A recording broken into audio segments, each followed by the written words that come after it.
do you expect to be the All Blacks coach against Argentina? I've got no idea. Just want everyone to know that we got his back. All the players have got his back. Well, after weeks of speculation and doubt, Ian Foster is keeping his job as head All Blacks coach. There's a few things that we could have done better in most recent weeks. They've come out and aired all their dirty washing in the front part of the property, rather, out the back. So, you know, the relationship between the board and the exec with the players at the moment is probably the worst it's ever been. New Zealand Rugby themselves admitted there were some mistakes. I just hope it never plays out like this again. New Zealand Rugby is now commencing a process for selecting the All Blacks head coach from 2024. This will be concluded in the next 4 to 6 weeks. Ian Foster has this afternoon dropped a bombshell on his future, ruling himself out of the running to coach the All Blacks beyond this year's World Cup. The way New Zealand Rugby are probably just letting things hang at the moment. There's probably not much support, or Fozzie probably doesn't feel like there's much support for him. A lot of people feel for how things have been drawn out in public. Sort of sense that post-World Cup makes a lot of sense, but this is the route they've gone. I think the way it's being dealt with at the moment, there's distractions everywhere. Neither timing window is perfect. From my point of view, I think Razor's the next All Black coach. It's probably what should be happening. How many times have I heard distraction? Think about Ian Foster, though. 1 game away from getting the sack 6 months ago. Now all a discussion, before or after. But distraction comes from indecision, and the NZR have made that decision. The most important thing for us is to get behind Ian Foster and this All Black team to win the World Cup. Now, Fozzie's time at the top is over. Well, not quite. 6 months away. But we're going to be talking about who's going to be the new coach. Is it a one-horse race? Is it Razor? Is Jamie Joseph applying? Or, as the NZR said, they want to open the net. I don't think so. I reckon Razor gets it. But, question for you at home, can Razor work with Jamie? Interesting one. Lots to talk about. So, distracted? I'm always distracted.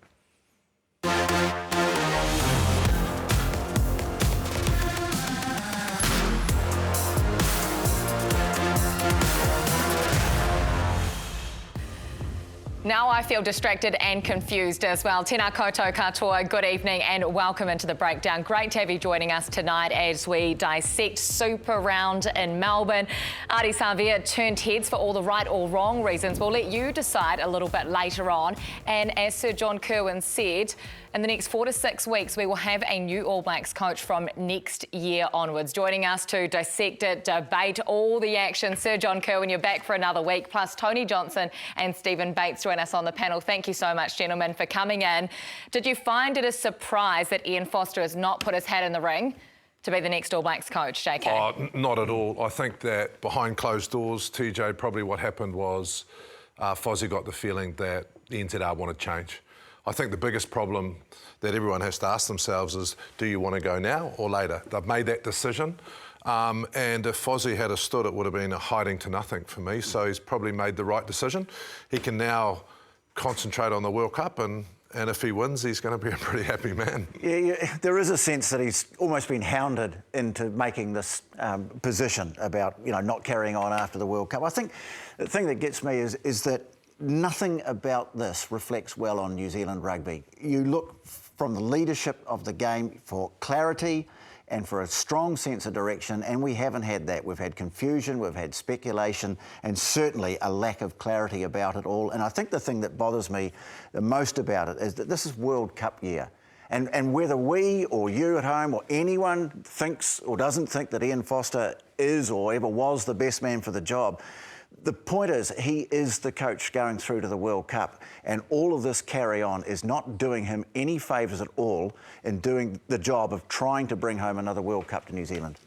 To answer your question, Kirst, does it surprise me? No, it doesn't. And the reason why it doesn't surprise me is because what if he put his name in the hat to get the job and then didn't get it? You know what I mean? Then that just creates a whole lot of doubt and, oh, we're going to the World Cup, but we don't have the right man, do we? So now this is what happens.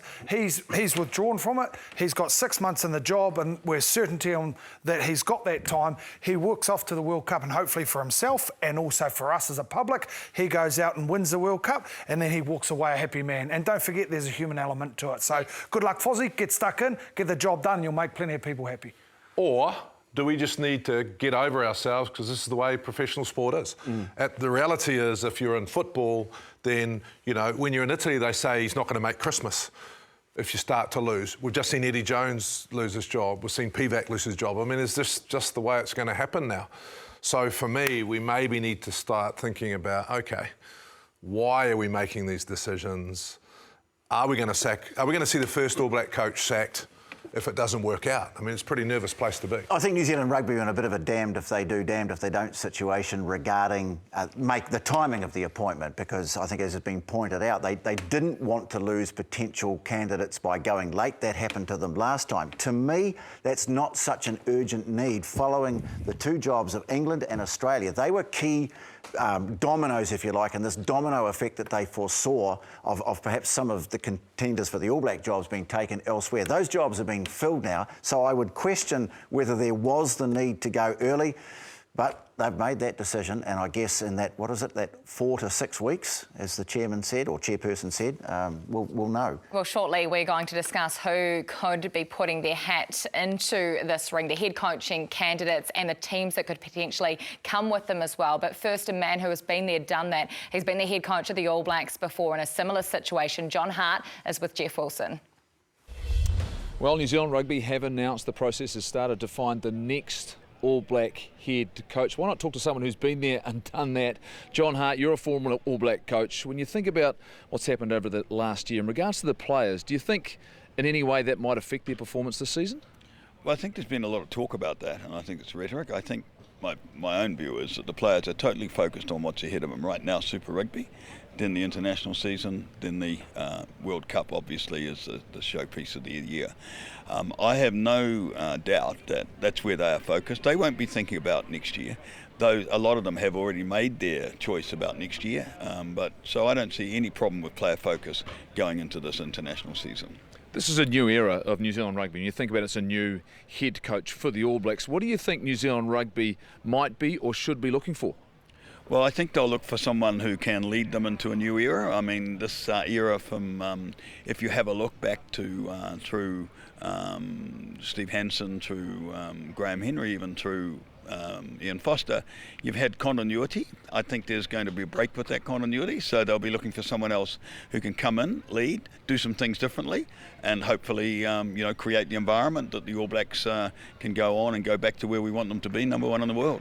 Do you think this is going to be a close race between, it appears as there are two camps, two very strong camps. How thorough do you think this process is going to be?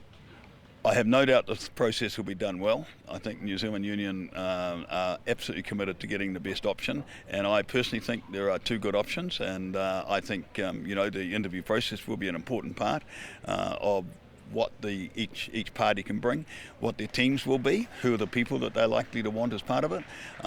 But I think we're really lucky we've got two choices. John, just lastly, you've seen the talent and you're in part of the Blues organisation. You know what we've got here in New Zealand Rugby. On the 29th of October this year, the Webb Ellis Trophy is going to be lifted. Do you think we've got enough time and this group of players and coaches can get across the finish line and maybe lift that trophy? I have no doubt we've got the time. I think we made strides last year. Not everyone will be happy with where we were last year, but I think the introduction of Jason Ryan and Joe Schmidt has been substantial, and I think the team will be very well prepared going into the World Cup. And I think, yes, we've got depth. I'm really excited by what I'm seeing already in Super Rugby. Some of the All Blacks really firing. So I'm excited about the potential, and I think we are a real chance. Thanks, John. Thank you. Great to get the thoughts of John Hart and Jeff Wilson. We'll be back on the panel next week as well. But there's so many questions about this appointment process. Is it an open process? Have candidates been shoulder tapped already? JK, is this a one-horse race for you? Is this Scott Robertson's job? No, I don't think it is. My personal opinion is I believe he's committed to New Zealand Rugby, stayed here, won 6 titles. I think he is an amazing leader of a new generation of players. I think you get a good group around him. So I think it's a pretty good choice. If he got it, I'd be absolutely stoked. What do you need when you're selecting, though? If you're the NZR, what do you want? You want the best candidates. And I think Jamie Joseph is also a really good candidate. I think Joe Smith might be someone that might think, oh, OK, although he said he wouldn't coach again, he is also a very, very good candidate. And that's maybe someone you'd go to and say, listen, Joe, you should think about it. Because the more options you got, the better. But for me, all the stats, all you look at, maybe they just go straight to saying if you're going to commit to New Zealand rugby and prove by winning Super Rugby, it's enough. In the past, they've always wanted someone with international experience, and that's the one thing that Scott Robertson doesn't have. So to appoint him would be a bit of a break from tradition. Look, I think the thing about Jamie Joseph is that he brings Tony Brown with him, an innovative thinker. But then Razor would bring with him Jason Ryan, who's already been part of the setup there. Joe Smith's role, I'm not sure that he's interested in the head coaching role. I think he's been a valuable addition to the setup. I'd love to see him stay there, but it really depends on who gets the job, whether or not they can work with him. So to me, the teams that they bring around them is also extremely important here. Yeah, I agree. It's not just individual, it's the team that they bring with them and who can put the team. So we know with Jamie, Tony will be with them as well, so that's a good team. Also, I think I'll just pick up on your point, JK, is international experience crucial now? I think if you're current in the game and you know how to coach rugby and you know how to coach players and you know how to set up a game plan and you know how to pull apart another team's game plan, as long as you're relevant in that space there at a high level, I think that's good enough. You know what I mean? And be it Jamie in Japan, be it Joe, done it for years and years, be it Razor down in Christchurch there, or someone else. If you've got those skills and bring a team together, I think that's enough in my opinion. Let's take a look at the international and domestic achievements from these three potential head coaching candidates that we've seen: Joe Schmidt, Scott Robertson, Jamie Joseph. This isn't to say that a smoky could come out of the woodwork, but if you look at this, TJ, who are their teams? Who are these teams you're talking about? Does it matter? That's what I want to ask. Does it matter? I think it matters a lot. Does that matter? Oh, well, you mean what? Those stats? Yeah, or about who they bring? No, who they bring I think matters. But if you're going there, DJ, and you sit down, does it really matter that Razor doesn't have international? I don't think it does anymore. Yeah, all I was saying was that has been a rule of thumb up until now. Maybe it is time to make a break with tradition, do something a little bit more. I have no doubt at the moment that Scott Robertson has the inside running for this job. And you're hearing some stories about who might be involved with him. It's quite interesting, but because they haven't put their hands up and made it official, well, I don't think we'll get into that. But to me, I still think they have to have a very open and transparent process, and it's really important who makes the decision. Are we going to have a board of advisors, a panel, or is it just going to be the board that rubber stamps it? Why do we not have the answer to these questions? When there was a press conference the other day, JK, we're still asking these questions. I think we should just go and ask. Pretty simple. Lots of questions and not a whole lot of answers at the moment. But Australia have done this in recent months, haven't they? They have brought in a new coach. Eddie Jones will be at the helm for the Rugby World Cup and beyond. He's been in Melbourne watching the action of Super Round, and we put all the hard questions to him. Look, I think I heard John Kerwin speak on a breakdown, and you know, I admire JK. He's been in the game a long time, and he said, you know, it's not preferable, but it's the way sport is at the moment. People want change quickly. You know, people aren't prepared to wait. You know, we've seen the situation with you know, I've been part of England, Wales, or England being sacked. Wales sacked their coach. Australia sacked their coach. It's not great, no one likes it, but I think that the change in coaches and the need to step forward quickly is inevitable in the way that life is at the moment. So definitely not preferable, not nice, but probably the way it's going to go. I saw Kieran Reid speak about it, and I think he's 100% right, that players move on quite quickly. Initially, there'll be some discussion about it, but as soon as they get into camp and they're focusing on firstly the Rugby Championship, then the Bledisloe Cup and the World Cup, all that distraction will go and they'll be 100% behind Fozzie, as the players have been, I think, throughout his tenure. I'm not the person to ask for that. You know, I think The great thing about New Zealand rugby, and we've seen that over the last 20 years, is the number of good coaches they produce. So there will be a number of good coaches there in New Zealand to select from. Some of them are in New Zealand at the moment, some of them will be coaching in other teams, and I'm sure the New Zealand Rugby Union will make the right decision. He was giving absolutely nothing away there. Some will be coaching in New Zealand, Scott Robertson. Others will be coaching other international teams, Jamie Joseph. He's a smart man, isn't he? I love Eddie Jones, and I think it's great that he's coaching Australia, to be honest with you, because you think about the first test match, that first Bledisloe, you think of the banter that's going to be going around, you know what I mean? He's wonderful at that, and I think he'll bring a bit of theatre to what we do. But he was all right and say that coaching is a high-performance game, you know, and at the end of the day, New Zealand Rugby Union, England, Australia, their job is to win.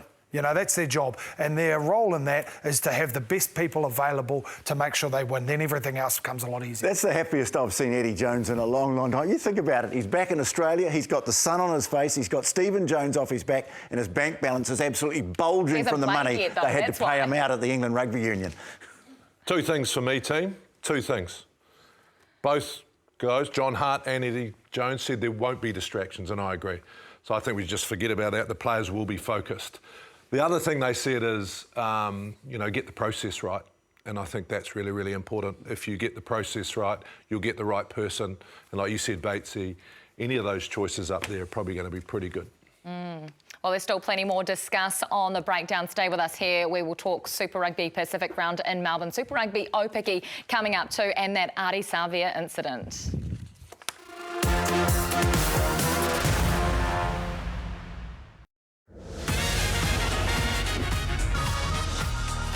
Now they go wide. Brunt flings it wide. The Blues maybe with a chance out here. Kolossi around the outside. Willison drawing in the defence. Willison gets the pass away, and Paul scores in the corner. Tubik into the backs. Now they've got some space and some numbers to burn. They must score, and they will. Has gone backwards. Willison around the outside. A chipper chase, and now the race is on at the back. The bounce. Sets up the Chiefs have raced away. Cotterill moves it on. Blues have numbers here. They've just got to finish it, and they do. Baker shifting along Murray, and guess who? Aisha Letienga! Tracks. Canadian lock forward to ground Matelli. Gets the ball back home. Gets it away, Heaney. Floating the ball, Brooker. Might go herself, she will! They're going to score surely, are they? On debut, yes she will! Autumn rain, Stevens Daly. Murray, she'll be hard to stop here. Very good tackle, Renee Holmes, but it's still on Noble who scores! And they take it quickly here, and off they go, Brooker. Finding support, Holmes! Renee Holmes! Will she score? What a game for Renee Holmes!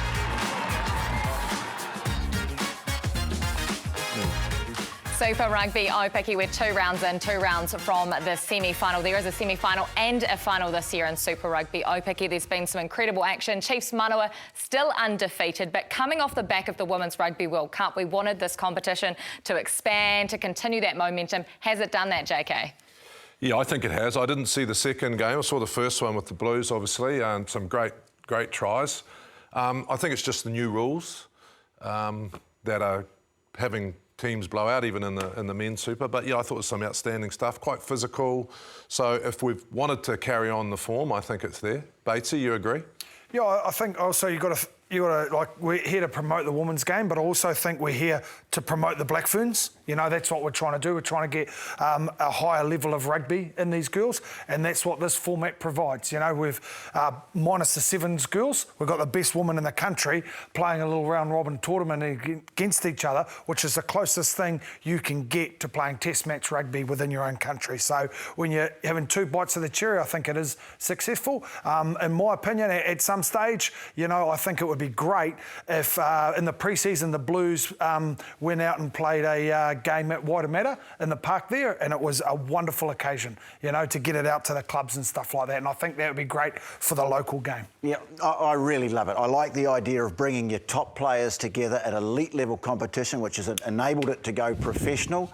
What we saw, the skill levels, the fitness, and they did have some of the Sevens players in the mix last year, which I think, you know, having had any people like that there really would have rubbed off. But I love it. To me, the next logical step is let's look to bring the Australians in. Let's make some sort of Trans-Tasman competition out of it. Just heighten the interest of it even more. Let it build and build and build. But as I say, you had a thriller there. Yes, a bit of a blowout in one game, but to me, it's doing everything that it set out to be. It's also about inspiring the next generation, isn't it? I just wanted to ask you quickly, TJ, you've got a young daughter. Does she watch this competition and want to play in it? She watches everything, mate, don't you worry.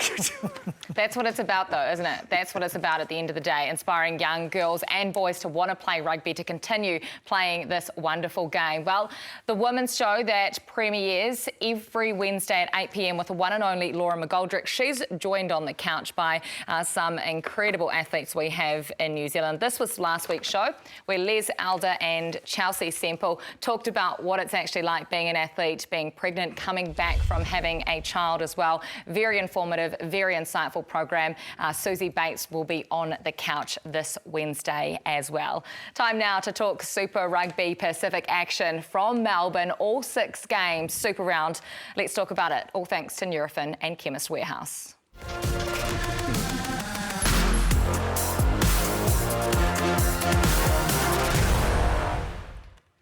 Well, it was a rough old night on Friday for the Highlanders, but the Crusaders, they just keep doing what they do without their coach, Scott Robertson, who was at home after bereavement leave. So we send our thoughts out to you, Razor, and to your family as well. But David Havili for the Crusaders, TJ, was exceptional. That's important in a World Cup year when we have been talking about this All Blacks midfield. Yeah, and he made it pretty clear that's where he likes to play, which creates an interesting scenario because I think they quite like what they got out of Geordie Barrett there last year, and he's responding to that challenge. I think the other thing about that too, Batesy, was that I think he helped Richie Mo'unga. The fact that the forwards gave him a much better platform, but I think Mo'unga, with him beside him, looked a lot more in control of the ship this week. They looked a little bit like, and you never want to bag the Crusaders because they're at your own peril, but last week they looked a little bit off kettle. They didn't kick very well, and they didn't have their, they weren't synced very well, but I tell you what, they were certainly synced very, very well in this game on Friday. If there was a hole there to run in, someone was running the hole, they were back to the Crusaders of old. Is that the difference that a Sam Whitelock has coming back in as well, his calming influence, JK? Oh, I just think it was a one-off last week. The last thing you want to approach is a hurt, stunned Crusaders side. Going to be a long season for the Highlanders, I think.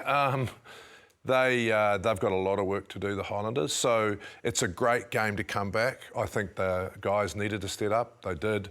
And for me, the Havili Barrett discussion is a big one because we've been talking about a 12 that's got a kicking game, and both of them have. So it's going to be a really interesting one to watch. Highlanders conceded 112 points across the first 2 games of Super Rugby. Does that change at all with Aaron Smith? How big an influence can he have on results? Well, also Ethan de Groot and Shannon Frizzell were missing there, and they need all their big guns firing. But no, it has not been a good start to the season.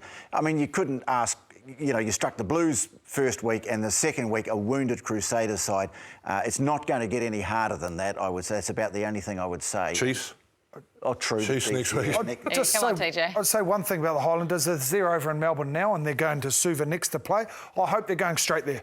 And then they can get a bit of time together because they obviously had a pretty tough start to the tournament. They get a bit of time together, they get a bit of bonding, and who knows what can happen, you know. I hope they're going straight to Suva and spend a bit of time together because at the moment it's a tough old start for them. Oh, that would be nice, wouldn't it? Suva right now? I don't know if we need to go to Suva. Hey, I'd be lying around the pool. Auckland's not too bad at the moment anyway. We've finally got summer. But while there was some amazing action on the field over the weekend in Melbourne, one incident in particular has stood out. Ardie Savea has found himself in hot water. He will go to the judiciary to defend himself tomorrow. Let's take a look at that incident. Ooh, Ardie.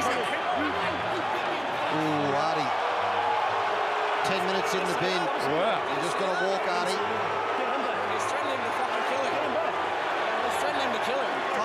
No, I can understand the fans are furious.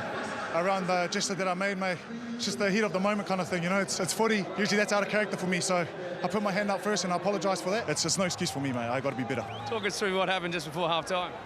Look, I didn't start it, but I most certainly love getting involved. I think it's a great part of the game, just getting the boys up, and look, it's part of the game, you know. The gesture, yeah, I was just meaning when I come on, I'm gonna try and smash you. And it's a warrior game, you know. You're in there, you're ready to battle, you're trying to smash each other, and there was a bit of banter going on, and you know, got the best of me. Don't worry, got off the field, and my old man called me and kind of grabbed me off. So that's a lesson learned. Kudos to Ardie Savea for coming out front-footing it and apologising immediately after the match. And he's been told off from his dad. Is that enough, JK? Where do you sit in this argument? Was it right making that gesture or was it not? No, total mistake from Ardie, but he fronted up straight away and apologised. It should not go to judicial, I don't believe. We want to send a strong message to the kids, but that was it. I'm sorry, I made a mistake, I wasn't good enough, and I need to get better. That's what you want from your leaders. We need to be a little bit careful too, because sometimes we make those gestures when we do the haka as well. So I don't know if he was actually, you know, like you said, it's Warriors. So did he make a mistake? Yes. Do we want to see it in our game? No. But he apologised and did it really well. So can I just ask you a question, JK? I thought you were a Blues man. Because the Hurricanes are playing the Blues next week, so 1 week suspension wouldn't be too bad for him, would it? Yeah, 2 weeks. I mean, look, we all know what a champion player he is, what a champion bloke he is, and I very much doubt that he, as Reece Hodge suggested, that he was actually threatening to kill anyone. The fact of the matter is, though, that image was not a good look. It does not leave a lot of room for interpretation, hence he's been suspended. It's going to help him that he apologised.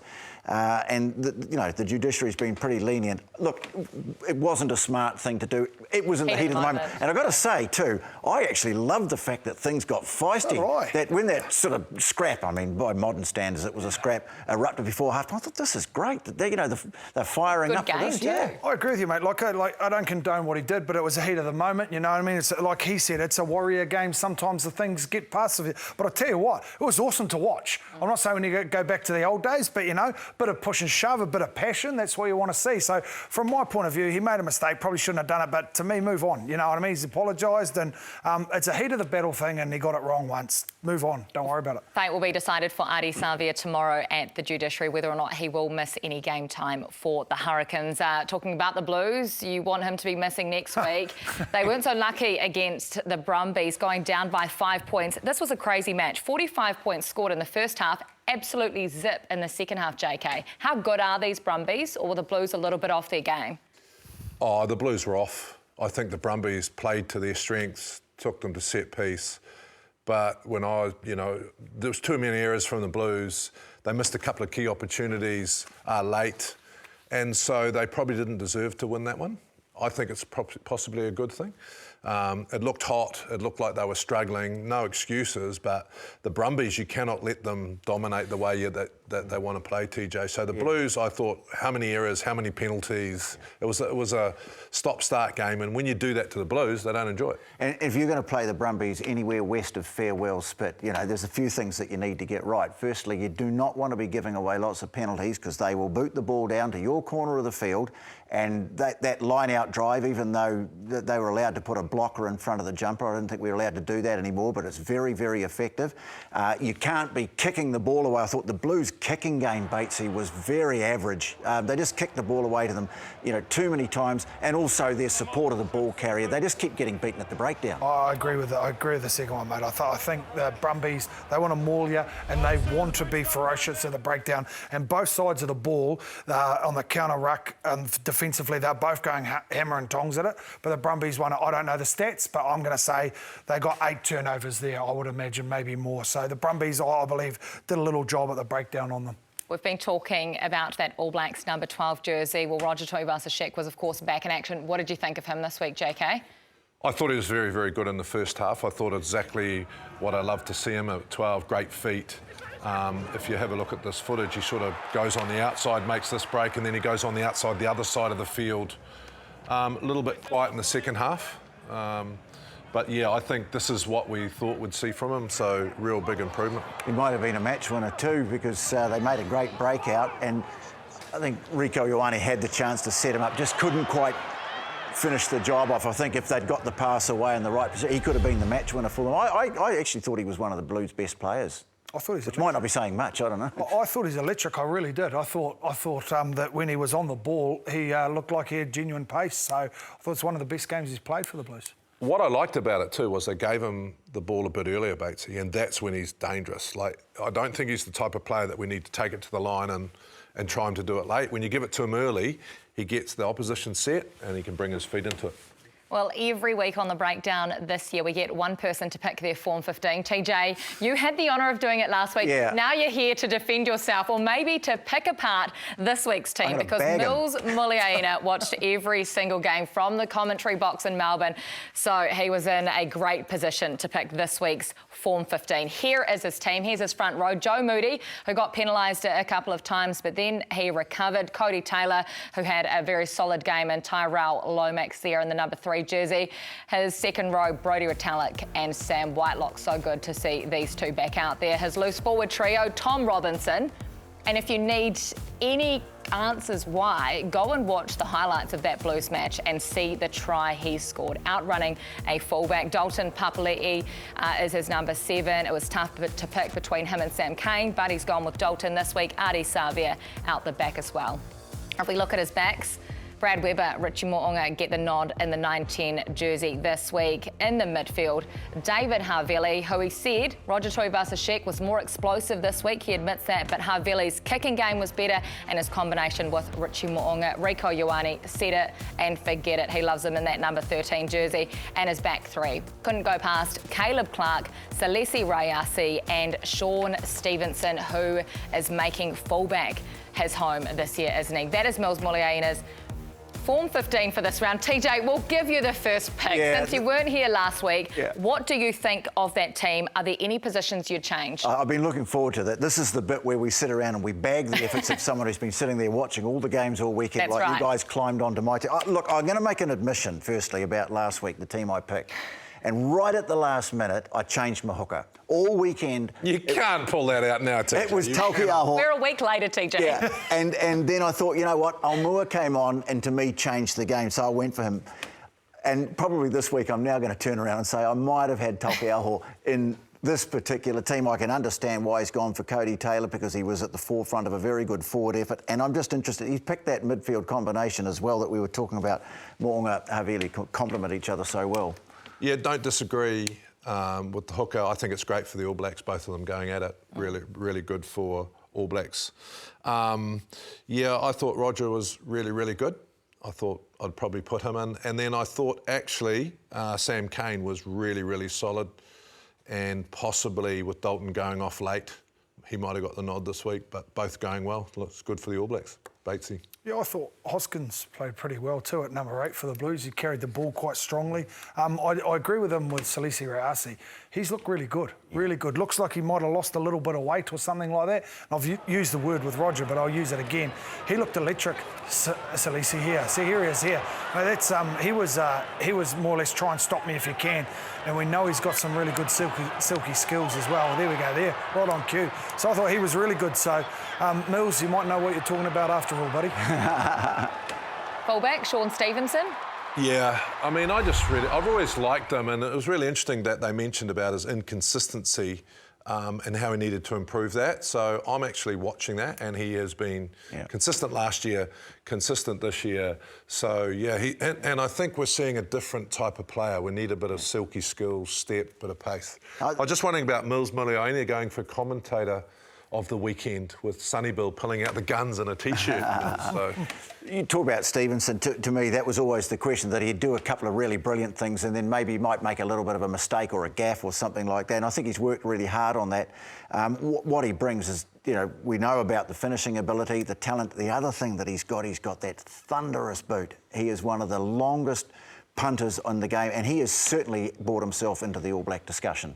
So here it is again. I think we've got something to show you. Mills, this is the new look for commentators. That means that I won't be going to any games in the near future, and you need to go back to the gym, Mills. So there we go. He's always been rocking the styles, old Sonny Bill, eh? And just getting a tan while sitting there in, 33 degrees in Melbourne this weekend. That's how the hot players felt it. Yeah. Can we just mention one other player who was in Mills Millionaires' first 15, Tom Robinson, scoring tries like bags. What about that guy? Yeah, and Tom's one of those players that I think gives you a little bit of X factor. We've spoken about him for the last couple of years, Bates, so you probably know him a bit better than us. He's one of those guys that can play lock, play loose forward, and he's really, really athletic. But his would probably be consistency, you know, if he can play, not get injured and play 80 minutes, he could be an outside chance for the lock loose forward cover.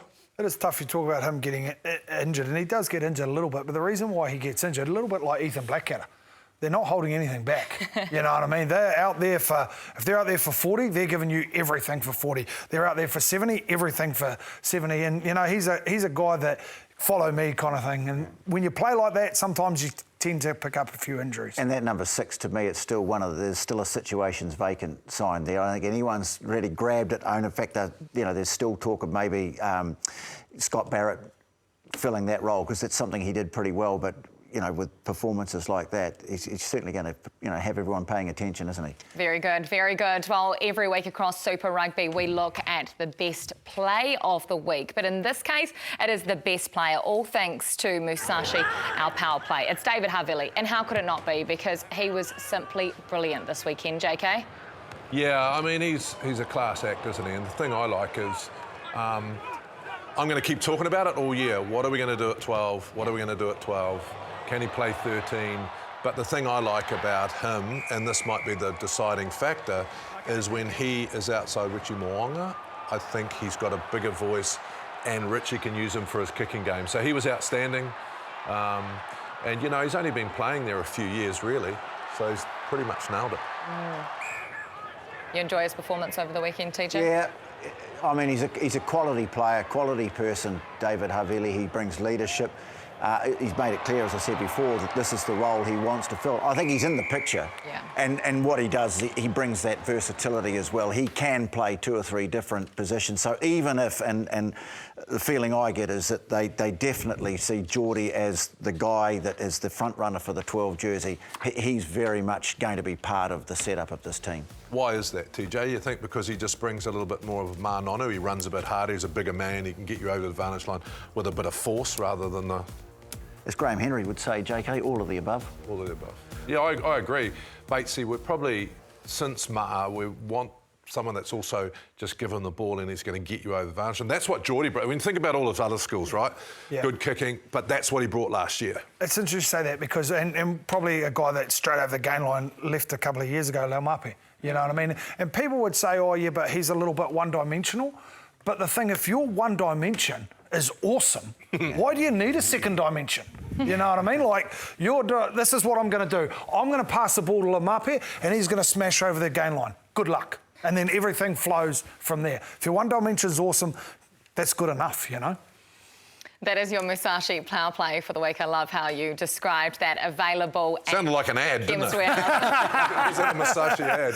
That was a Musashi ad. Thank you so much for your sponsorship on The Breakdown. Couldn't do this without you. Well, still plenty more to come on the show. We talk Six Nations, the Sevens in Vancouver as well. But first, if you missed any of the magic moments from across the weekend, we've got you covered.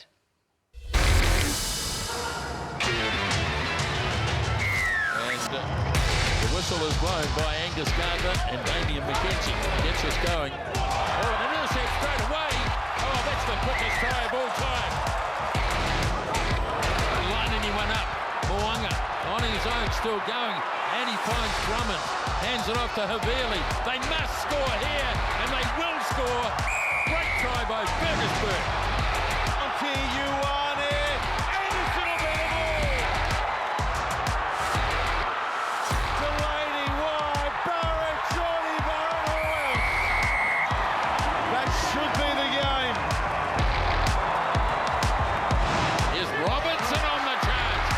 He's got pace, but maybe need him. He won't.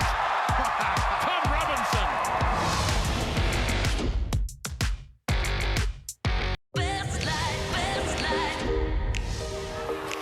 Norman Bell can't make the tackle. Hidden the captain, the leader, the try scorer. Light, left foot step, 3 of them. And Sarah Hirini with the last touch of the ball. Stacey Waka for the Black Ferns. Is it on the right edge? New Zealand has somehow got the ball back their way, and what's Michaela Blythe going to do? Swerve and change and fend and stumble and score. New Zealand will be led out by Kelly Brazier in her 200th match. Blythe's got Woodman outside her. Instead, she changes direction, chop and swerve and weaving, and the balance is beautiful for Blythe once more. Just over a minute to play. Canada looking to tie us up. Varela Kukakuma on the wraparound. Olivia Takuma fills the ball. New Zealand are going to get out of here by the barest of margins.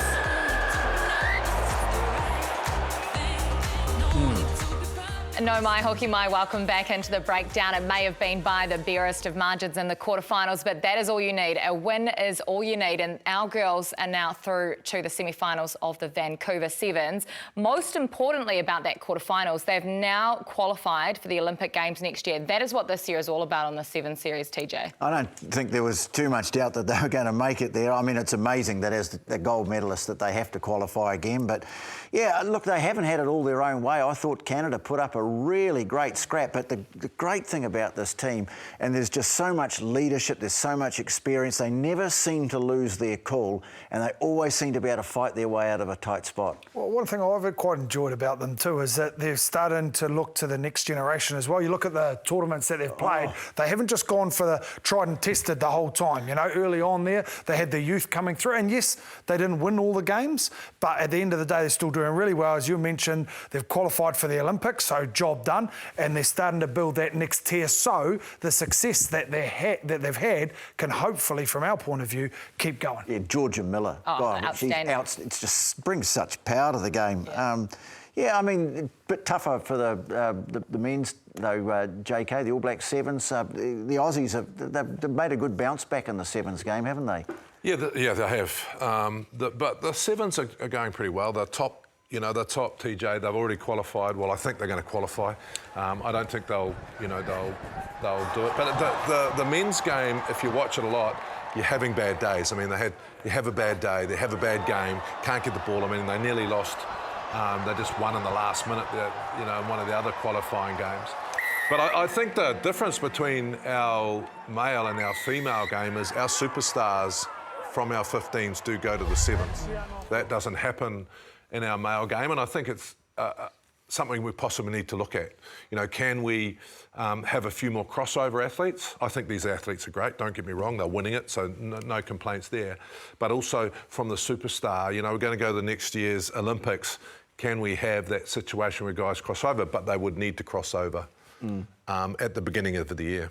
Our Black Fern Sevens play their semi-final against France tomorrow morning, 10:26 a.m. I know you'll all be watching that one as well.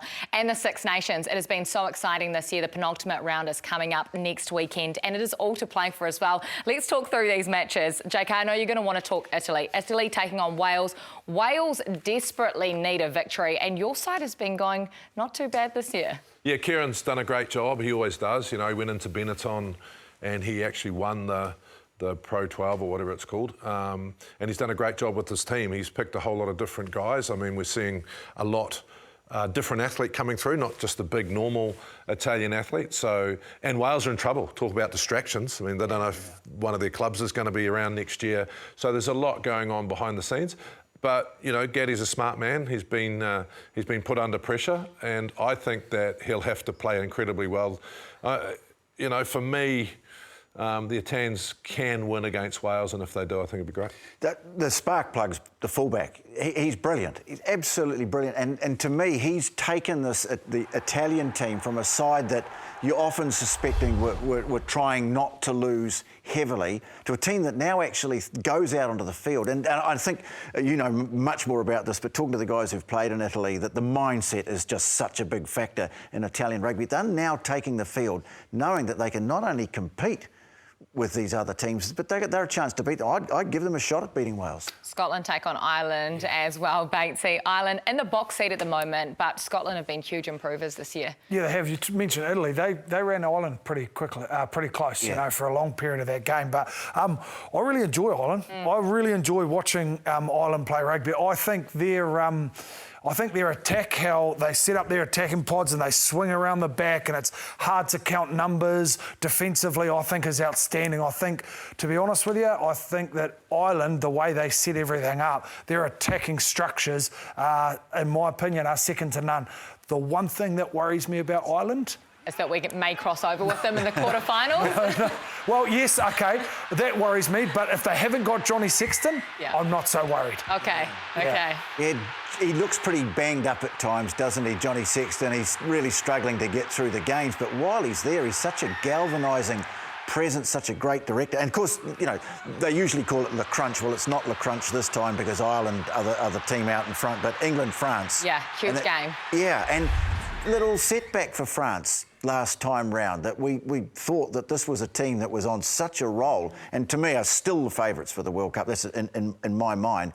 But England now, this is a chance for Steve Borthwick to make a statement as the new coach of England. If he gets a scalp in this game, then suddenly England are right back into the picture. Yeah, I think that's a really interesting conversation, because normally when you change the coach like they did, you know, got rid of Eddie Jones, brought Ian Borthwick, and like normally you get a reaction, but it hasn't been the reaction that I expected. It's been a little bit shaky, and he's made some changes, putting Marcus Smith out.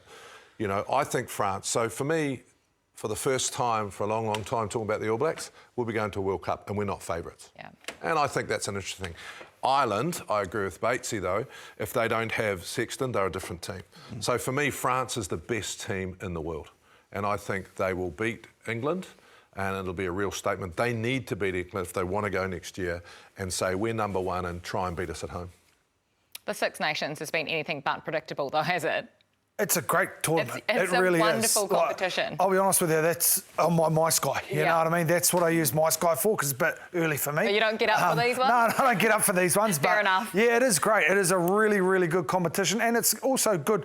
It's good to see the contrast in what we're doing at Super Rugby and what they're doing over there. So I enjoy the competition. Well, if you listened to Brad Weber on the breakdown last week, he said our players are now watching what the Northern Hemisphere sides are doing and copying it. Yeah. You cannot.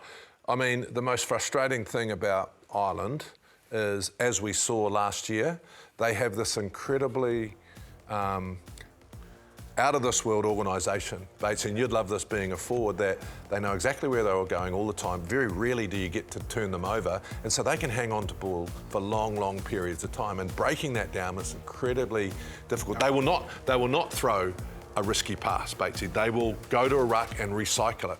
The thing that Sexton brings them is a great tactical kicking game, and also the ability to run that game plan, because it's not easy. As we saw the Blues in Super round, you know, if you get a little bit out, you're going to get the ball taken over. Because he's a coach, isn't he? He's a coach on the field. And I had a conversation with Joe Smith last year, and I asked him, what's the difference between coaching here and coaching over in Ireland? And he said, the athletes in New Zealand are a million times better. But what they do in Ireland is they don't have the athletic performance, but what they do is if you send out detail, they will nail their detail. So you talk about their attacking stuff and they're always in the right place every time. They do not get it wrong. They will drill that roll, drill that roll, drill that roll, and they get really, really good at being in exactly the right place and exactly the right time. So their structures are second to none. Well, not too long left on the program, but before we go, I want to get your predictions. Before we talk Super Rugby predictions, I want to talk news predictions, because every week we've gone off air for the breakdown and more news has come out of New Zealand Rugby. First, Ian Foster shoulder tapped a couple of journalists he wanted to talk to, and then last week after the show, of course, we had the big announcement that we will have a new head coach. What's going to come out this week? Is there going to be anything more? Well, I said that for me, distraction is indecision. I think the New Zealand Rugby Union has done the right thing, made their decision, whether you agree with it or not, TJ, whether you agree or not. They've come out, made their decision, and they've said, I was hoping they're going to do it within 10 days. I think the only thing that there will be news about who's going to get it. So now, very quickly, we'll move away from Ian Foster and we'll move to who's going to get it. So that would be the news moving forward for me. Well, to me, I'm awaiting the outcome of the citing, the judicial hearing for Ardie Savea. You know, the judiciary have been extremely lenient on players who have actually committed acts of foul play on other players in the last few years. So are they going to be lenient on this, I guess, what was an implied threat to another player. That's something I'll be watching. And have a pretty clean record as well. And who's apologised, yeah, and all of those things that we talked about before. So that's going to be an interesting one to watch. I get a funny feeling there's going to be a bit of a kerfuffle, a bit of an outcry. Either way. Either way, yeah. OK, well, let's get your Super Rugby picks for round 3 then, the week coming up. Hurricanes, Blues, thank you all. Where are you going? I'm going for the Blues. They'll bounce. Tell us why. Oh, I just think, you know, they've gone down the road to Dunedin and it's been a high-paced game, and then they've gone over to the Brumbies and the Brumbies have suffocated them a little bit. They'll regroup back together, and the Canes also like playing a high-paced game, and I think that'll suit them. CJ, Hurricanes? Yeah. Look, I'm going to pick the Blues to bounce back. I'd probably want to wait until I see about a couple of injuries potentially in the team, but you know, the Hurricanes, I love the way they're playing. Blues bounce back. I don't know if we need an answer from KK. We know the answer. He's going Blues. Round 3 is going to be an absolute cracker. Great to have you joining us for the breakdown. Great to have you two both back on the show as well. Thank you so much, and we'll see you next week. And Damien McKenzie gets us going. Oh, and an intercept straight away. Oh, that's the quickest try of all time. Lining anyone up. Mo'unga on his own, still going. And he finds Drummond. Hands it off to Havili. They must score here, and they will score. Great try by Fergusburg.